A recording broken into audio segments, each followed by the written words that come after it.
Proverbe chapitre 26.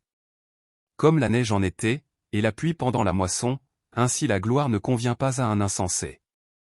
Comme l'oiseau s'échappe, comme l'hirondelle s'envole, ainsi la malédiction sans cause n'a point d'effet.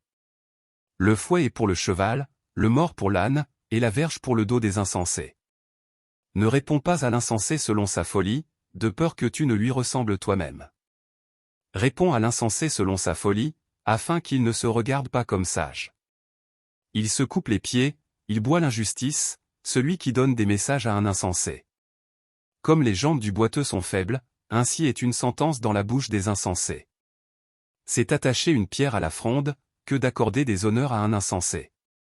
Comme une épine qui se dresse dans la main d'un homme ivre, ainsi est une sentence dans la bouche des insensés. Comme un archer qui blesse tout le monde, ainsi est celui qui prend à gage les insensés et les premiers venus. Comme un chien qui retourne à ce qu'il a vomi, ainsi est un insensé qui revient à sa folie.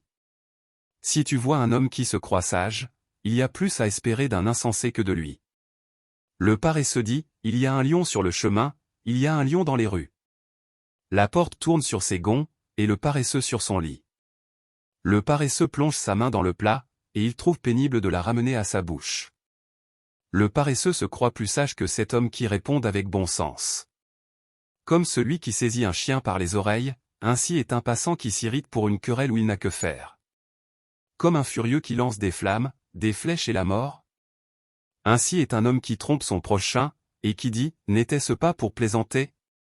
Faute de bois, le feu s'éteint, et quand il n'y a point de rapporteur, la querelle s'apaise. Le charbon produit un brasier, et le bois du feu, ainsi un homme querelleur échauffe une dispute. Les paroles du rapporteur sont comme des friandises, elles descendent jusqu'au fond des entrailles. Comme des scories d'argent appliquées sur un vase de terre, ainsi sont des lèvres brûlantes et un cœur mauvais. Par ses lèvres celui qui est se déguise, et il met au-dedans de lui la tromperie. Lorsqu'il prend une voix douce, ne le crois pas, car il y a cette abomination dans son cœur.